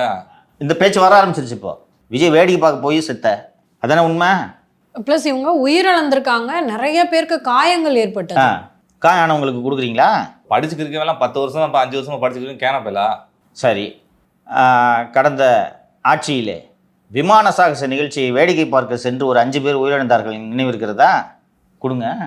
அவங்களும் நெரிசலில் சிக்கி உயிரிழந்தவங்க தானே, கொடுங்க. ரோட்டில் விபத்தில் சாகிறவனுக்கெல்லாம் கொடுங்க. எல்லை இல்லாமல் போகும். அது மட்டுமல்லாமல் ஒரு விசாரணை நடந்துகிட்டு இருக்கு. அந்த விசாரணையை இன்ஃப்ளூயன்ஸ் பண்ணுற செயல் இது அப்படின்ட்டு நான் சொல்கிறேன். உங்கள்கிட்ட என்ன பதில் இருக்குது? சரி, இதனால ஒரு பெரிய அரசியல் பலன் திரு விஜய் அவர்களுக்கு கிடைக்கிறதுனா கூட ஒரு லாஜிக் இருக்குது. ஒரு பலன் கிடைக்காது. இன்னும் சொல்ல போனோன்னா மற்றவர்கள் அத்தனை பேரும் எரிச்சல் ஆவார்கள். ஏன்னா எவ்வளோயா கொடுப்பாங்க? அந்த இறந்தவர்கள் விஜய் மீது பிரியமாக இருக்கலாம். வெளியில இருந்து பார்க்குறவங்க போய் வேணும்னு குழந்தைய தூக்கிட்டு வராதுன்றாங்க. திமிர எடுத்து தூக்கிட்டு போய் பிள்ளைய பறி கொடுத்துட்டு இதில் 30 லட்ச ரூபா பணம், இதில் கவர்மெண்ட் வேலை வேறையா? இது போக தாவேக வெற்றி பெறுவதற்கு மிக முக்கியமான காரணம் இளைஞர்கள் இல்லையா? அவங்க அத்தனை பேரோட கனவு இல்லையா அரசு வேலை? வருஷ கணக்கில் டிஎன்பிசிக்கு படிச்சுட்டு உட்காந்துருக்கானா? அதை விட்டுட்டு நீங்கள் 35 பேருக்கு தூக்கிட்டு போய் மொத்தமாக இப்படி வேலையை கொடுத்தீங்கன்னா அது முறையாது. யார் இந்த ஐடியாவை கொடுத்தது என்று கண்டறிந்து தேவையானவற்றை விஜய் அவர்கள் செய்ய வேண்டும். டிவிகேவோட ஸ்ட்ராட்டஜிஸ்ட் திரு ஆரோக்கியசாமி, அவர் எப்பவுமே வந்து வெளியே வரமாட்டாரு. அவர் எப்படி இருப்பான்னு கூட பல பேருக்கு தெரியாது. எனக்கு தெரியும், 5-6 வாட்டி சந்திச்சிருக்கேன். திருச்சி கிழக்கில் அவர் போட்டியிட போறாருன்னு சொல்றாங்க. உண்மையா இருக்க வாய்ப்பு இருக்காங்க சார்? வாய்ப்பு இருக்கிறது. அவர் போட்டியிட வேண்டும் என்று விஜய் விரும்புவதாக இன்னைக்கு தினமலரில் வந்திருக்கக்கூடிய இந்த செய்தி தெரிவிக்கிறது. நான் இதை வரவேற்கிறேன். Power should always be exercised with accountability. John Arokiasamy எந்த விதமான அக்கௌண்டபிலிட்டியும் இல்லாமல் பவரை என்ஜாய் பண்ணிட்டு இருக்காரு. முதலமைச்சர் திரு விஜய்க்கு நிகரான பவர் திரு ஜான் ஆரோக்கியசாமியிடம் குவிந்திருக்கிறது. அனைத்து துறை அமைச்சர்களையும் ஜான் ஆரோக்கியசாமி தான் கட்டுப்படுத்துகிறார். அனைத்து துறையின் செயலர்களையும் ஜான் ஆரோக்கியசாமி தான் கட்டுப்பாட்டில் வைத்திருக்கிறார். தலைமைச் செயலராக இருக்கக்கூடிய திரு சாய்குமார் அனைத்து துறையின் செயலர்களையும் அழைத்து ஜான் ஆரோக்கியசாமி என்ன சொல்கிறாரோ அதை ஃபாலோ பண்ணுங்கன்னு சொல்கிறார். ஜான் ஆரோக்கியசாமி சொல்வது விஜய் அவர்கள் சொல்வது போலவே அல்ல, போலத்தான் என்று சொல்லியிருக்கிறார். அது மட்டுமல்லாமல் அனைத்து துறை செயலர்களுக்கும் சாய்குமார் விடுத்திருக்கக்கூடிய உத்தரவு என்னவென்றால், உங்ககிட்ட ஒரு ஆள் ஃபோனை கொண்டு வந்து கொடுப்பாரு, அந்த ஃபோனில் ஜான் ஆரோக்கியசாமி பேசுவார், அவர் என்ன சொல்கிறாரோ ஃபாலோ பண்ணும். ஜான் ஆரோக்கியசாமி அவங்க ஃபோனுக்கு போய் பேச மாட்டார். இவரே கையில் 2 ஃபோன் வச்சுருக்காரு. சிடிஆர் ஐபிடிஆர்லாம் எடுக்க முடியாதான், நான் எங்கே பேசுனேன் அப்படின்னு சொல்கிறதுக்கு. ஸோ ஒரு ஆள் ஃபோனை எடுத்துகிட்டு போயிட்டு ரெவன்யூ செக்ரட்டரி இருக்கானா, ரெவன்யூ செக்ரட்டரிகிட்ட சார் பேசுகிறேன் அப்படின்னு கொடுப்பாரு. கொடுத்தோன்னே அவர் வாங்கி சார் ரைட்டு சார் அப்படின்னு. இது வந்து பவர் வித்தவுட் ரெஸ்பான்சிபிலிட்டின்னு நான் ஃபீல் பண்ணுறேன். தவறு இது. போட்டி போடட்டும், எம்எல்ஏ ஆகட்டும், மந்திரி ஆகட்டும். மந்திரி ஆனீங்கன்னா எல்லாத்தையும் கையெழுத்து போடுறீங்களா? நாளைக்கு ஜான் ஆரோக்கியசாமியே ஊழலில் ஈடுபட்டாலும் ஊழல் தடுப்பு சட்டத்தின் கீழ் ஜான் ஆரோக்கியசாமி மீது வழக்கு பதிவு செய்வதற்கு அவர் பொது ஊழியராக வேண்டும். என்ன ராஜா, இப்போ நீ உதயநிதி மேலே ஸ்டாலின் மேலே நீ கேஸ் போடலாம், விஜிலன்ஸு. திராவிட மாப்பிள்ளை சார் மேலே கேஸ் போட முடியுமா? அதனால் இவர் தேர்தலில் போட்டியிட்டு வெல்லட்டும். அதனால் இது வரவேற்க தகுந்த ஒரு விஷயமாகத்தான் நான் பார்க்கிறேன். சார், அரசியலில் பெரும் மாற்றத்தை ஏற்படுத்த காத்திருக்கும் தனுஷ் அவர்களோட அந்த கொடியெல்லாம் லான்ச் பண்ணாங்க. அது குறித்து நேற்று கேள்வி கேட்டப்ப அவர் பாட்டு சிரிச்சுட்டு பதில் சொல்லாமல் போயிட்டார் சார். நான் சொன்னது சரியா இருக்கா? தத்துவத்தை சொல்லாமல் ஆரம்பிக்கிறீங்க. எண்ணம் போல் வாழ்க்கை, எண்ணம் போல் தான் வாழ்க்கை. நான் சொன்னது எல்லாம் கரெக்டாக டேலி ஆகுதா? இப்போ இந்த செய்தி பொய்யா கூட இருக்கலாம். ஸோ தனுஷ்கிட்ட மைக்க போடுறாங்கன்னா எவங்க சொன்னதே எல்லாம் பொய், அது மாதிரிலாம் ஒன்றும் ஐடியா இல்லைன்னு சொல்லிட்டு போக வேண்டியது தானே. ஆமோதிக்கிறாராம். ராகவா லாரன்ஸுக்கெல்லாம் சிஎம் ஆசை வரும்போது பார்க்கும்போதெல்லாம் அவரை வந்து திருச்சி எம்எல்ஏ சார் அப்படின்னு தான் கூப்பிட்றாங்களாம். கவனிச்சதா? ஆசை வரும்போது தனுஷ்க்கு இந்த ஆசை வருவதில் வியப்பொன்றும் இல்லை. பேரதிசயங்கள் எப்போதாவது தான் நிகழும், எப்போதாவது நிகழ்ந்தால்தான் அது பேரதிசயம்.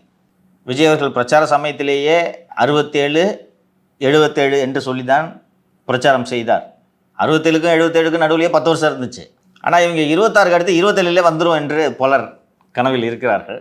தனுஷ் அவர்களும் உள்ளாட்சி கனவில் இருக்கிறார். இன்னொன்று, அடுத்தவரோட படத்துக்கான ஃபினான்சியர் சொல்லும்போது இவரால் மீற முடியுமா? தைரியமாக வராதுன்னு தெரிஞ்சும் யார் துட்டை போடுவா? நிறைய துட்டு வச்சுருக்கவங்க.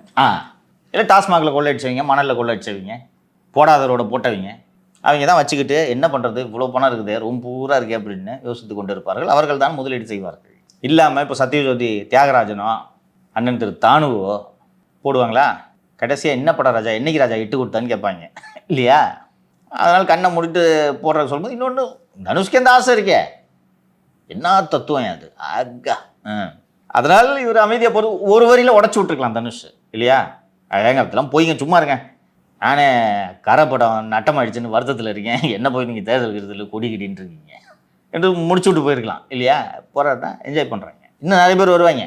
சார், நம்ம சவுக்கு மீடியா கூடாரம் காலியாக போகுது சார். ஏன், என்னாச்சு? இங்கே இருக்க நிறைய பேருக்கு தெரியுமா? எல்லாரும் இந்த ஏடிஎம்கே போஸ்டிங் தர போகிறாங்க எல்லாத்துக்கும். அப்படி சொல்கிறத விட ஏஐ மட்டும்தான் தெரியும். எதை கேட்டாலும் அவன் ஃபோன் எடுத்து பார்க்குறானா இல்லையா? உண்மையை சொல்லு, பாக்குறியா இல்லையா? நீ எது கேட்டாலும் நீ ஃபோன் எடுக்கிறியா இல்லையா? சரி, இப்போ நீங்கள் வந்து இப்போ அவனை திட்டுறீங்கல்ல, இந்த சிறப்பு தகுதி அவனுக்கு இருக்கு அப்படின்றதுக்காகவே அதிமுகவில் அவனுக்கு ஒரு நல்ல போஸ்டிங் தர போகிறாங்களாம். ஏன், என்ன எப்படி நல்ல போஸ்டிங்? இந்த சாட் ஜிபிடியில் தேடுறது ஒரு குவாலிஃபிகேஷனா? சார், நேற்று எடப்பாடியார் பழனிசாமி அவர்கள் தலைமையில் ஒரு ஆலோசனை கூட்டம் நடந்திருக்கு. 2026 எலெக்ஷனில் ஐடிங் ஒழுங்காகவே செயல்படல, ஏஐ தெரிஞ்சவங்களுக்கு தான் வந்து போஸ்டிங் தர போகிறேன் இனிமேல் அப்படின்ட்டு. அப்போ எனக்கு தெரிஞ்சிருக்கு, அப்போ எனக்கு போஸ்டிங் தருவோம். ஏஐ தெரிஞ்சாலே போஸ்டிங்கா சார்? இப்போ நீங்கள் ஒன்றும் இல்லை சார், இப்போ நீங்கள் சாட் ஜிபிடி நல்லா ஹேண்டில் பண்ணீங்கன்னா உங்களுக்கு மாவட்ட செயலாளர் போஸ்டிங். தன்னை தவிர தோல்விக்கு அத்தனை பேரையும் பொறுப்பாக்கும் வேலையில் தான் திரு பழனிசாமி ஈடுபட்டு கொண்டிருக்கிறார் என்பதை நான் புரிந்து கொள்கிறேன். தேர்தல் முடிவுகளுக்கு பிறகு அதிமுக தேர்தல் டீமில் வேலை செய்தவர்களிடம் பேசிய போது அவர்கள் சொன்னது, ஐயா ராத்திரி பகல் பாராமல் உழைச்சாரு, ஆனால் அந்த மாவட்ட செயலாளர்கள் யாரும் உழைக்கல. அவர் அளவுக்கு உழைத்திருந்தால் 160 சீட்டு ஜெயிச்சிருப்போம். ஒரு கனவுலகத்திலேயே வாழ்ந்துக்கிட்டு இருந்தார் பழனிசாமி. இந்த ஐடி விங் சரியாக செயல்படலை. இன்றைக்கி காலம் மாறிடுச்சு, விஞ்ஞானம் வளர்ந்துருச்சு, நியூஸையே ஃபோனில் தான் கன்சியூம் பண்ணுறாங்க, நியூஸ் பேப்பர் எவனும் படிக்கிறது இல்லை, டிவியில் சேட்டலைட் சேனலில் வர்ற டிபேட்டை எவனும் பார்க்குறது இல்லை, சேட்டலைட் சேனல் டிபேட்டை யூடியூப்பில் பார்க்குறான். 60 செகண்ட் ரீலில் வந்து எதுவாக இருந்தாலும் நீ சொல்லு, இதெல்லாம் பேசாத, என்கிட்ட உன்ட்ட பேச நேரம் இல்லைன்றாங்க இன்றைக்கி இருக்கிற ஜெனரேஷனை. அதில் ஒரு நிமிஷத்துக்கு போனால் என்ன எவ்வளோ லாங்காக போகுது, கொஞ்சம் ஷார்ட்டாக சொல்லியா அப்படின்றாங்க. இதை நம்ம சொல்கிறோம், திருப்பி மைக்கை பிடிச்சிக்கிட்டு காதில் ஒரு இதை போட்டுக்கிட்டு ஊர் ஊராக போய் இதன் மூலமாக மட்டும் வெற்றி பெற்று விடலாம், வேறு யாருமே அவசியம் இல்லை என்று பழனிசாமியை நினைத்தார் என்பதுதான் உண்மை. அது மாதிரி பேசுகிறாரு. வீடியோஸ் வந்து வியூஸ் போக மாட்டேங்குது. இருக்கிற நிர்வாகிகளுக்கு எல்லாருக்கும் இந்த வீடியோஸை அனுப்பி அவங்கள பார்க்க சொல்லுங்க அப்படின்னு ஒரு ஐடியா கொடுக்குறோம். இன்ஸ்டாகிராமில் அவருக்கு போதுமான அளவுக்கு ஃபாலோவர்ஸ் இல்லைன்னு அப்போ ஐடியா கொடுக்குறோம். உடனே வந்து நாம் தமிழர் கட்சிக்காரங்கள்லாம் வந்து வீடியோ போடுறவங்களாம், ஆமாம் இன்ஸ்டாகிராமில் இல்லை, அதுக்கு ராஜ் சத்தியன் என்ன பண்ணுவாருன்னு இந்த மாதிரி பேசுகிறாங்க. நம்ம வாயை அடைக்கிறதுல தான்ப்பா இருந்தார். வந்து இந்த மாதிரி ஐடி விங் ஒழுங்காக வேலை செய்யல, கட்சி வந்து இளைஞர்களிடம் பிரச்சாரம் சரியான முறையில் செய்யவில்லைன்னு விமர்சனம் பண்ணால் கேபி கந்தனை விட்டு நமக்கு ஃபோன் பண்ணுறாரு. இல்லை சார் பேசாதீங்க சார், அருண் சார் தான் சொல்ல சொன்னார், அந்த ஆள் இப்படிலாம் என்கிட்ட சொல்ல மாட்டேனேங்க அப்படின்னு. நான் அருண்னா எல்லாம் தப்பாக புரிஞ்சுக்க போகிறாங்க. அதைத்தான் நான் வர்றேன், அந்த ஆள் என்கிட்ட இந்த மாதிரிலாம் சொல்லிவிட மாட்டேனே, அந்த ஆளுக்கு இதுக்கு என்ன சம்பந்தம் அப்படின்னு. எடப்பாடி பிஏங்க நம்ம வாயை அடைக்கிறது. அப்போது நீங்கள் எப்படி செயல்பட்டீங்கன்னா எனக்கு எல்லாமே தெரியும், எவன் சொல்கிறதையும் நான் கேட்க மாட்டேன். இந்த எண்ணத்தில் தானே பழனிசாமி இருந்தார். இன்றைக்கி வந்து ஐடி விங் சரியில்லைன்ட்டு நீங்கள் ஐடி விங் தலையில் போய் எல்லா பாரத்தையும் இறக்கி வைக்கணும்னு நீங்கள் பார்க்குறீங்க. அந்த தினமலர் நியூஸ்லேயே வந்திருக்கு பாரு, இவர் என்ன பேசினார்னு வந்திருக்கு கவனி. மாவட்ட நிர்வாகிகள் தான் சார்பு அணிகளுக்கு நிர்வாகிகளை நியமித்தனர். அவர்கள் சரியாக வேலை செய்யவில்லை என்றால் யார் காரணம்? நீங்கள் சரியான ஆட்களை நியமித்து இருந்தால் எல்லா அணிகளும் செயல்பட்டிருக்கும். ஐடி அணியில்தான் என் மகன் மிதுன் பணியாற்றினார். எனவே நீங்கள் செய்த தவறை சரி செய்யுங்கள். ஐடி அணிக்கு இனிமேலாவது ஏஐ உள்ளிட்ட புதிய தொழில்நுட்பங்கள் தெரிந்தவர்களை நியமியுங்கள். இதை முன்னாடியே நியமிக்கணும்னு உங்களுக்கு ஏன் தோணலை? டிவிக்கே அந்த கட்சியே ஜென்சி கட்சி, அதனால நீ அவங்கக்கிட்ட பேசுகிறதுல பொருள் இல்லை. அவங்களுக்கு தெரியும் அவங்க உருவானது, ஆட்சி அமைச்சது எல்லாமே அந்த ஃபோனில் தான், அதனால் அதை பற்றி பேசுகிறதுல பொருள் இல்லை. ஆனால் டிஎம்கே அடாப்ட் ஆகிட்டே இருந்தாங்க, கவனிச்சிங்களா? இப்போ மட்டும் இல்லை, அப்போவே அடாப்ட் ஆகிட்டு இருந்தாங்க. குறிப்பாக இளைஞர் அணியின் பொறுப்பாளராக கட்சி தலைவரோட மகனே இருந்ததன் காரணமாக அந்த இளைஞர்களை ஒருங்கிணைக்கணும்னு ஒரு மாநாடு போட்டாங்க. அங்கங்கே இளைஞர் அணி கூட்டம் நடத்துவாங்க. இளைஞர் அணியின் உண்மையான தலைவராக செயல்பட்ட செந்தில் இளைஞர் அணிக்கான வேலைகளை முழுக்க பார்த்து கொண்டார். இவர் சூரியன் மறைந்த பிறகுதான் இந்த உதய சூரியன் எழுந்து வருவார். பேரில் உதயம், ஆனால் உதயத்தை பார்க்கறது இல்லை. இளைஞர்கள்ட்ட போகிறதுக்கு, உதயநிதியை கொண்டு செல்றதுக்கு அவங்க ஒரு வேலை பார்த்தாங்கல்ல. இவர் அண்ணன் திரு சண்முகம் அவர்கள் சொன்னது போல, உன் மகனை கொண்டு வரதுன்னா வெளிப்படையாக கொண்டு வந்து தொலை. எல்லா முடிவுகளையும் கட்சியில் நிதி உட்பட எந்தெந்த தொகுதி எவ்வளோ பணம் போகணும், ஸ்ட்ராட்டஜி டீம் எப்படி ஒர்க் பண்ணணும், ஆன்லைனில் கேம்பெயின் எப்படி பண்ணணும், எல்லாத்தையும் முடிவு செஞ்சது மிதுன்னு. ஆனால் வெளியில் கொண்டு வரதில்லை. அதான் திமுகவை பற்றி நம்ம குற்றம் சாட்டினா வாரிசு அரசியல்ன்றத ஒரு மிகப்பெரிய குற்றமாக சொல்லுவாங்க. ஆனால் சட்டமன்றத்தில் வந்து உதயநிதி அவர்களும் திரு விஜய் அவர்களும் ஃபேஸ் ஆஃப், அதை மக்கள் இன்னைக்கு ஏற்றுக்கிட்டாங்க. இனிமேல் அதுதாங்க அரசியல். இல்லை, இப்படி இவர் வந்து வெளிப்படையாக கொண்டு வந்திருந்தா அதை பண்ணுறதுக்கும் உங்களுக்கு துணிச்சல் இல்லை. ஆனால் கண்ட்ரோல் பூரா அவர்கிட்ட தான் இருந்துச்சு இல்லையா? எத்தனை வாட்டி என்கிட்ட சொல்லியிருக்காங்க, தம்பி தப்பித்தவரு கூட மிதுனை பற்றி பேசுகிறாருப்பா. அன்றைக்கி இந்த பிரமண்யா ஹரியை வந்து அருமகம் போலீஸ் ஸ்டேஷனில் பிடிச்சிட்டு போனப்போ 150 அதிமுக வைக்கல அங்கே நின்னது மிதுன் பேர் வெளியில் வராமல் காப்பாற்றணுன்றதுக்காக. ஒன்று இறங்கி வெளிப்படையாக வேலை பார்க்க வைங்க, இல்லைன்னா இந்த ஏரியா பக்கத்து வராத கட்சியை நான் பார்த்துக்கிறேன்னு சொல்லணும். எதுவாக இருந்தாலும் தம்பியை பாருங்கன்னு சொல்லி எல்லா வேலையும் அவர்கிட்ட கொடுத்துட்டு இருந்தா கட்சியில் இருக்கவங்க அத்தனை பேருக்கும் தெரியும் மிதுன் தான் எல்லாம் முடிவு எடுக்கிறாருன்னு. மிதுன், வெங்கடேஷ், சசி, இவங்க 3 பேர் தான் எல்லா முடிவும் எடுக்கிறது. இப்படி பண்ணிட்டு இன்றைக்கி ஐடி விங்கு காரணம், இந்த அணி காரணம், அந்த அணி காரணம்ன்ட்டு யார் தலையிலையாவது பொறுப்பை சுமத்துறது. ஆனால் இந்த விதத்தில் வந்து அதிமுக நினைத்து பார்க்க முடியாத மாபெரும் வெற்றிகளுக்கு அந்த கட்சியை இட்டு சென்ற ஜெயலலிதா 96 தோற்ற போது நான் தான் காரணம், நான் சில தவறுகளை செய்துவிட்டேன். கொஞ்ச நாளைக்காவது சசிகலாவை நீக்கினாங்களா இல்லையா? உங்களுக்கு அந்த பொறுப்பை எடுத்துக்கிற பக்குவம் ஏன் வரல? ஒரு ரிவர்ஸில் திங்க் பண்ணி பாரு நிதிஷ். தாவக ஜெயில எடப்பாடி பழனிசாமி வெற்றி பெற்று முதல்வராக இருக்கிறார். ஒத்தால எடப்பாடி பழனிசாமி ஜெயிச்சிட்டாருன்னு சொல்லுவாங்களா மாட்டாங்களா? சொல்ல வர மாட்டாரா? அப்போ தோத்தாலும் நீ தான் ஏற்றுக்கணும் பொறுப்பை. யார் ஏற்றுக்குவா? நீங்கள் அடுத்தவன் தலையில் கட்டுறீங்க. வேலுமணி வேலை செய்யலையான், தங்கமணி வேலை செய்யலையான், நத்தம் சொன்னதை வேலை செய்யலையான், கேபிஎன் படம் வேலை செய்யலையான், சண்முகம் வேலை செய்யலையான். 90,000 வாக்கு வித்தியாசத்தில் சேலத்தில் எடப்பாடியில் ஒரு ஜெயிச்சாராம். சொந்த செல்வாக்கில் ஜெயிச்சாராம். உங்கள் சொந்த செல்வாக்கில் ஏன் 24 நீங்கள் ஜெயிக்கல? சரி, ஏன் தாவேக வேட்பாளர்களை தூக்குனீங்க? 24 உங்கள் சொந்த செல்வாக்கில் ஏன் சார் ஜெயிக்கல? சிவி சண்முகம் அவர்கள் சொன்னது போல பாட்டாளி மக்கள் கட்சி இல்லைன்னா நீங்கள் ஜெயிச்சிருப்பீங்களா? சேலத்தில் ஜெயிச்சிருப்பீங்களா சொல்லுங்கள்? மாலதி சொன்னது போல் தாவேக வேட்பாளர் அங்கே தூக்காமல் இருந்திருந்தீங்கன்னா ஜெயிச்சிருப்பீங்களா? இந்த அளவுக்கு வாக்கு வித்தியாசத்தில் ஜெயிச்சிருப்பீங்களா? என்னமோ தமிழ்நாட்டிலேயே அதிக வாக்கு வித்தியாசத்தில் ஜெயிச்சோன்றது இதுக்கெல்லாம் நீங்கள் அசிங்கப்படணும். அரசியல் எல்லாரும் பண்ணுறதா இருந்தாலும் நீங்கள் ஒரு முதலமைச்சர் வேட்பாளர் போய் வேட்பாளர் தூக்குறீங்க. நம்மளாம் என்னதான் வந்துட்டு மு க ஸ்டாலின் அவர்களை வந்து பொம்மை முதல்வர் அப்படின்னு சொன்னாலும் கூட அது மனசார நான் தான் அந்த தோல்வி காரணம் அப்படின்னு சொல்லி பொறுப்பேற்றுக்கிட்டா சார் அவர் கூட. தம்பி, அது ஒரு லீடருக்கு அழகுப்பா. வெற்றிக்கு எப்படி நான் தான் காரணம் நீ சொல்றியோ அதே போல தோல்விக்கு முன் வந்து இந்த தோல்விக்கு நான் பொறுப்பு என்று ஏற்றுக்கொள்வது ஒரு தலைவனுக்கு அழகு. இன்னும் சொல்லப்போனால் அது ஒரு அடிப்படையான குவாலிட்டி. நான் காரணம் இல்லை, இவன் காரணம்னு சொல்றவன் கோழை. இவர் எப்படிப்பட்டவர் என்பதை நிரூபித்து விட்டார். இன்னைக்கு சார் கட்சியிலேருந்து நிறைய பேர் விட்டுட்டு போனால் அதை பற்றி கவலைப்படாமல் அசால்ட்டாக இருக்காரு அப்படின்னு சொல்லிட்டு நியூஸ் வந்திருக்கு சார். அசால்ட் பழனிசாமி, அவர் அட்டாக் பண்ணி மாதிரி அசால்ட் பழனிசாமி. உள்ளாட்சி தேர்தலில் நம்ம தான் ஜெயிக்க போகிறோம்ன்றார் சார் மறுபடியும். இதே கதை உருட்டிகிட்டு இருக்கிறது. இனி இவர் பேச்சை யாரும் நம்ப தயாராக இல்லை. அதனால்தான் சாறை சாறையாக போகிறார்கள். அப்போ இன்னும் வந்து உட்காந்து இன்னும் ஒரு வருஷத்தில் தேர்தல் வருது, ஹோம் மினிஸ்டர்கிட்ட பேசிட்டேன், ஆட்சி கலைச்சி விட்ருவாங்க, அடுத்து நம்ம ஆட்சி தான். அபினேஷ் நம்ப வச்சிருப்பாருன்னு நினைக்கிறேன். இவர் நம்ப விரும்புகிறாரு அப்படின்னு சொல்கிறதெல்லாம் கேட்க வேண்டிய நிலைமைக்கு இவர் போயிட்டாரு. பன்னீர்செல்வத்துக்கு போட்டது போல் பட்டநாமத்தை போட்டால் உங்களுக்கு எந்த விஷயம் பிடிக்குதோ அந்த விஷயத்த காதில் சொல்கிறப்ப அதை நம்ம தானே சார் சொல்லணும். ஆமாம், விஷுவல் திங்கிங்னு வாங்க ஆங்கிலத்தில். இங்கேருந்து கிண்டி செல்லும் வழியில் இடது பக்கம் பாஷ்யம்னு ஒரு பெரிய கட்டிடம் இருக்கும் கிண்டியில். ஏபிடி மாருதியோட இடம் அது. பொள்ளாச்சி மகாலிங்கத்திடம் இருந்த இடம் அது. இது ஒரு இடம். அது பாஷ்யம் பேரில் கட்டுமானம் நடந்து கொண்டு இருக்கிறது. அந்த கட்டடக்காரனை என்னைக்கு கொண்டு வந்து அன்னைக்கே கட்சி நாசமாக போச்சுன்னு சண்முகம் சொன்னது மிக மிக சரி. உனக்காக வாங்குற, உனக்காக கேஸ் வாங்குற, உனக்காக ஜெயிலுக்கு போகிற, உன்னோடு பல ஆண்டுகளாக பயணித்த இந்த கட்சி தோழர்களை விட ஒரு ரியல் எஸ்டேட் கம்பெனிக்காரன் முக்கியம்னு சொல்லிட்டு என்னைக்கு ஒரு தலைவன் முடிவெடுக்கிறானோ அன்றைக்கே அவர் தலைவர் இல்லை என்று பொருள். இங்கே லீடர்ஸை பாஷ்யம் மாதிரி 100 கன்ஸ்ட்ரக்ஷன் கம்பெனி வரும் இல்லையாங்க, காசா கிராண்ட் வரும், அப்பாசாமி வரும், ஒற்றை எழுத்து நிறுவனமே வரும்.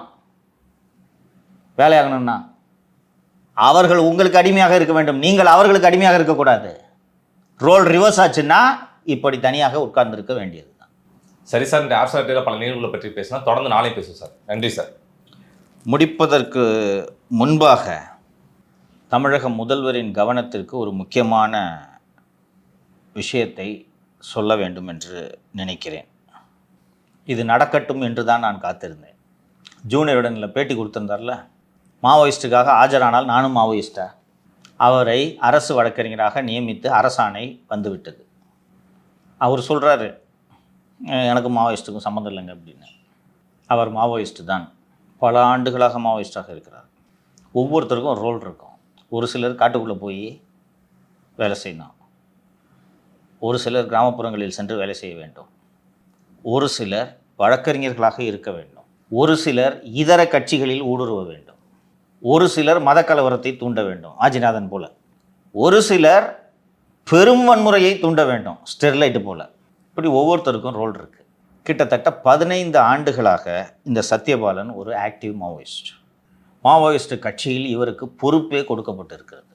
மாவோயிஸ்ட் வந்து அந்த பார்ட்டியை தாண்டி ஃப்ரண்டல் ஆர்கனைசேஷன் இருக்கும்.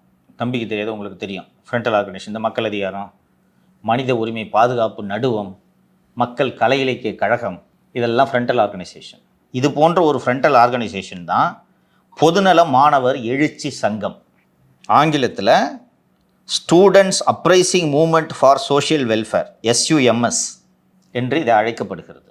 இந்த அமைப்பின் கோவை மாவட்ட ஒருங்கிணைப்பாளர் தான் இந்த சத்யபாலன். 2013 அல்லது 14ஆம் ஆண்டு பொள்ளாச்சி மாவட்டம் அங்காளன்குறிச்சி என்ற ஊரில் சந்தோஷ் என்ற ஒரு 16 வயது சிறுவனை இந்த சத்யபாலன் அழைத்து செல்கிறார்.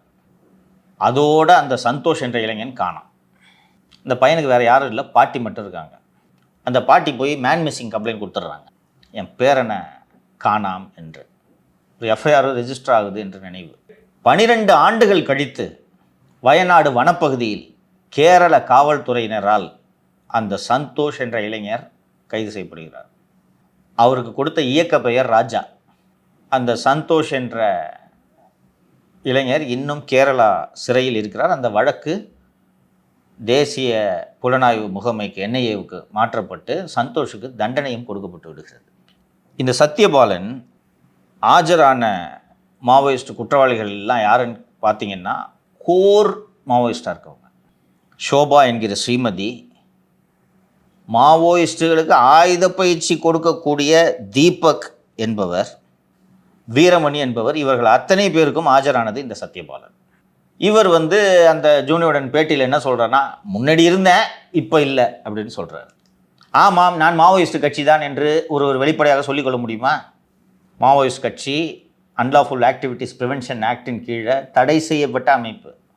இன்றைக்கி உள்துறை அமைச்சர் திரு அமித்ஷா அவர்கள் ஏதோ ஒரு குறிப்பிட்ட டேட்டை சொல்லி இந்தியாவில் நக்சலிசம் ஒழிக்கப்பட்டு விட்டது அப்படின்றாரு. ஒழிஞ்சிருச்சா தம்பி? இல்லை சார். ஏன் தெரில, ஆனால் ஒழியல. ஏன் ஒழியல? மாவோயிசம் என்பது ஒரு சிந்தனை. ஒரு தத்துவம். அது எப்படி ஒழியும்? காட்டில் இருக்க மாவோயிஸ்ட் எல்லாம் ஒழிச்சிட்டாங்க, உண்மை. இனி காட்டில் எல்லாம் சர்வே ஆக முடியாது. தண்டகாரண்யா, ஒடிஷா, சத்தீஸ்கர், ஜார்க்கண்ட் எல்லா இடத்துலேருந்தும் ஒழிச்சிட்டாங்க. ரோடு போட்டாங்க, ரேஷன் கிடைக்குது, அந்த மக்கள் எல்லாம் மெயின் ஸ்ட்ரீமுக்கு வந்துட்டாங்க. அந்த சிந்தனை நீ அழிக்க முடியுமா? அப்போ அந்த சிந்தனை எங்கே வரும் என்றால் நகர்ப்புறங்களுக்கு வரும்.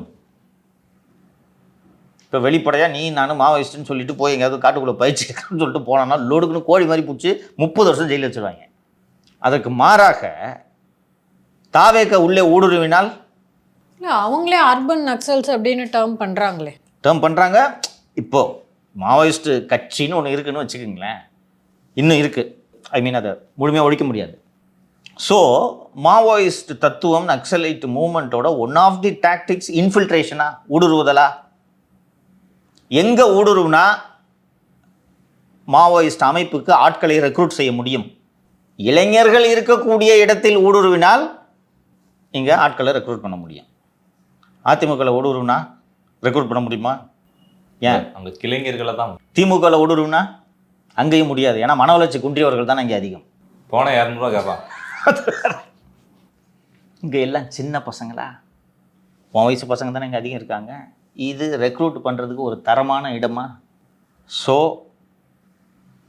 தமிழக முதல்வரின் கவனத்திற்கு இதை சொல்கிறேன். தாவேக்க கட்சிக்குள்ளேயே நிறைய பேர் ஊடுருவி இருக்காங்க. கட்சிக்குள்ளே ஊடுருவினா கூட அவர்களோட ஆக்டிவிட்டியை தெரிஞ்சு கட்சியில் தான் இருக்காங்கன்ட்டு விட்டுடலாம். அரசு வழக்கறிஞர் ஆக்கலாமா நீங்கள் அவங்கள? இதை கண்டுபிடித்து சொல்ல வேண்டியது யாருடைய வேலை? உளவுத்துறை. உளவுத்துறையிலேயே உள்நாட்டு பாதுகாப்புக்கு என்று ஒரு உளவுத்துறை இருக்கிறது. அந்த உள்நாட்டு பாதுகாப்பு உளவுத்துறையின் டிஐஜியாக தூயசக்தி ஆட்சி நியமித்தவர் தான் செஃபாஸ் கல்யாண். இவர் அருண் அவர்களோட நண்பராச்சு. அப்படி சொல்லு, அருணோட கூலிப்படன்னு சொல்லு, நண்பர். உங்களுக்கு அந்த உள்நாட்டு பாதுகாப்பு டிஐஜியின் கீழ்தான் நக்சலைட்டுகளை கண்காணிக்க வேண்டிய கியூ பிரிவு வருகிறது. நீங்கள் ஒரு நல்ல இந்த வேலையில் ஆர்வம் உள்ள, இந்த வேலை குறித்து நன்கு தெரிந்த ஒரு அதிகாரி அங்கே போட்டிங்கன்னா, சார் இந்த ஆளை அரசு வழக்கறிஞரை அப்பாயின்ட் பண்ணக்கூடாதுன்றதை இந்நேரம் எச்சரிச்சிருக்கு. நிதிஷ் எங்கே போகிறான், மாலதி எங்கே போகிறாங்க, பைக் பிரசாத் எங்கே போகிறான், பரத் எங்கே போகிறான், சுரேஷ் எங்கே போகிறான் அப்படின்னு சவுக்கு மீடியா ஆட்கள் பின்னால் ஒட்டுமொத்த காவல்துறையும் இறக்கி தேடுதல் வேட்டை செய்து கொண்டிருந்த செஃபாஸ் கல்யாண் போன்ற நபரை உள்நாட்டு பாதுகாப்பு டிஐஜியாக நீங்கள் நியமித்தீர்கள் என்றால் இப்படி தான் சத்யபாலன்கள் போன்ற நக்சலைட்டுகள் அரசு வழக்கறிஞர்களாக நியமிக்கப்படுவார்கள். போன தடவை ஹெவியாக வேலை பார்த்துட்டு இப்போ ரெஸ்ட் எடுத்துகிட்டு இருக்காருன்னு நினைக்கிறேன். உண்மையிலே ரெஸ்ட்டு ஒன்றுமே தெரியாது. இதெல்லாம் அலர்ட்டாக இருக்கணும். அதுவும் திமுக ஆட்சியில் இந்த மாதிரி சமூக ஆர்வலர்கள் தான் வந்து ஆக்டிவேட் ஆவாங்க. ஸோ ரொம்ப கேர்ஃபுல்லாக இருக்கணும். நல்லா கவனித்து பாருங்க மானதி, 5 வருஷமாக தூங்கிட்டு இருந்தாங்க இந்த கோவன் குரூப்பு. விஜய் அவர்கள் முதல்வராக பதவியேற்ற 10வது நாள் திருச்சியில் என்று நினைவு சனாதன எதிர்ப்பு மாநாடுன்னு. இப்போ என்ன சனாதனத்தை வாயில் கொண்டு வந்து திணிச்சாங்களா? திருச்சியில் சனாதன எதிர்ப்பு மாநாடு எதுக்கு இப்போ சம்மந்தம் இல்லாமல் ஆரம்பிச்சிட்டாங்க வேலையை? அந்த ஸ்டெர்லைட் கலவரம் தொடர்பான கோப்புகள் இன்னும் தமிழக உளவுத்துறையில் இருக்கிறது.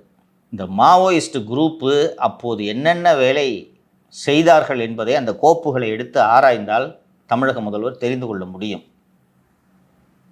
இவர்கள் மிகுந்த ஆபத்தானவர்கள். அதிமுக ஆட்சியில் மீண்டும் மீண்டும் போராட்டங்கள் தான் வந்து ஆட்சியை காலி பண்ணுச்சு. எங்கு பார்த்தாலும் போராட்டம். ஹைட்ரோ கார்பன் போராட்டம், கதிராமங்கலத்தில் போராட்டம், சேலம் 8 வழிச்சாலைக்கு எதிராக போராட்டம். அடுத்த 5 வருஷம் திமுகவுக்கு ஆதரவாக யூடியூபர்ஸாக களமிறங்கிட்டாங்க. ஸோ ரொம்ப கேர்ஃபுல்லாக இருக்கணும் திரு விஜய் அவர்கள். இப்போ உள்ள கவர்மெண்ட் வக்கீலாக பூந்துட்டாங்களா? நான் கேட்குறேன், ஒரு மாவோயிஸ்ட் இல்லை ஒரு கேட்டால் இப்போ நான் தாவேக உறுப்பினரான். நான் கேட்குறேன், கோயம்புத்தூர்லேயே வேறு வக்கீலே இல்லைனா கூட சத்யபாலனை அப்பாயிண்ட் பண்ணக்கூடாது. நீங்கள் எப்படி அப்பாயிண்ட் ஆனார் இவர்? சரி, இவர் திருந்திட்டாரு, நாதஸ் திருந்திட்டாரு, நான் சேர்த்துக்கிறேன் அப்படின்ட்டு நீங்கள் இதை பார்க்கலாம். மத்திய அரசு இப்படி பார்க்குமா? அவங்க நக்சலிசத்தை கம்ப்ளீட்டாக ஒழுகினோன்னு 15 வருஷமாக அவங்க ராத்திரி பகலாக வேலை செஞ்சுக்கிட்டு இருக்காங்க. நீங்கள் ஃபார்மர் மாவோயிஸ்ட்டை கூப்பிட்டு நீங்கள் அரசு வழக்கறிஞர் ஆக்குனீங்கன்னா இதை மத்திய அரசு எப்படி பார்க்கும், ஆளுநர் எப்படி பார்ப்பார்? இவர்கள் எல்லாம் அரசு வழக்கறிஞர்களாக நியமிப்பது கொல்லிக்கட்டை எடுத்து தலையை சொரிந்து கொள்வதற்கு சமம் என்பதை முதல்வர் அவர்கள் புரிந்து கொள்ள வேண்டும். உள்நாட்டு பாதுகாப்பு என்பது விளையாட்டல்ல. சென்ட்ரல் கவர்மெண்ட் வேடிக்கை பார்க்காது. நேஷனல் செக்யூரிட்டியை பொறுத்த வரைக்கும் இந்த கவர்மெண்ட்டில் எந்த கவர்மெண்ட்டுமே காம்ப்ரமைஸ் பண்ணாதுங்க. Even if it is a Congress government. அந்த மாவோயிசம் நல்லது, மாவோயிஸ்டுகள் நல்லவர்கள் என்றெல்லாம் நீங்கள் சொல்லி கொண்டிருந்தாலும் அந்த சத்தீஸ்கர் தண்டகாரண்யா பகுதியில் ஸ்கூலு ரோடே இல்லாமல் தானே இந்த பழங்குடி மக்கள் இவ்வளவு நாட்களாக இருந்தார்கள். நீ ஸ்கூல் ரோடெல்லாம் வந்துருச்சா? ஏடிஎம் வந்துருச்சு. நீங்களும் வாழாமல் அவங்களையும் வாழ விடாமல். ஸோ இது விளையாட்டு விஷயம் அல்ல, ரொம்ப ஆபத்தான விஷயம். எனக்கு முன்னாடியே இந்த இது கேள்விப்பட்டேன். அதுக்கப்புறம் தான் ஜூனியர் உடனில் இந்த நியூஸ் வந்துருந்துச்சு. சரி, இதுக்கப்புறம் ஜூனியர் உடனில் வந்த பிறகு நிப்பாட்டிடுவாங்க, அலர்ட் ஆகிடுவாங்கன்னு பார்த்தா ஜீவோ வருதுப்பா. உங்களுக்கே தெரியுதுன்னா ஒரு அரசுக்கு அமைப்புக்கு தெரியணும்ல. ஷஃபாஸ் கல்யாண் அவர்கள் என்ன சார் பண்றாருப்பா? வெள்ளை மாளிகையின் முதல் தளத்திலிருந்து கட்டி தொங்க விட வேண்டியதான் ஷஃபாஸ் கல்யாண் எல்லாம். இல்லை, இப்போ இதெல்லாம் வந்து நியமிச்சிட்டாலும் கூட இதை உறுதி பண்ணுறது யார் சார்? உள்துறை செயலாளர் தாங்க சார். திருப்பி நீ நாமக்கல் கவிஞர் 10வது மாடிக்கு வருகிறாய் என்று நினைக்கிறேன். சார் இல்லை சார், கேட்குறேன் சார், எனக்கு தெரியும். உள்துறை செயலாளர் தான் கையெழுத்து போடுறதுப்பா. அப்போ அவரு தான் sir Manivasan is useless fellow. நீ அவரை வச்சுக்கிட்டு ஒரு முதல்வரால் எதுவும் செய்ய முடியாது. ஒரு நல்ல ஹோம் செக்ரட்டரி சார் இது வேண்டாம் அப்படின்ட்டு சொல்லணும். இந்த ஆஃபீஸர்ஸ் போஸ்டிங் பற்றிலாம் நேரம் ஆகிடுச்சு. ஆஃபீஸர்ஸ் போஸ்டிங் பற்றிலாம் விரிவாக பேசலாம். நாளைய நிகழ்வில் நினைவுபடுத்துங்கள், எப்படிப்பட்ட ஆளுநர் தமிழகத்துக்கு வரப்போகிறார் என்பது குறித்து விரிவாக சொல்கிறேன். நன்றி. நன்றி சார்.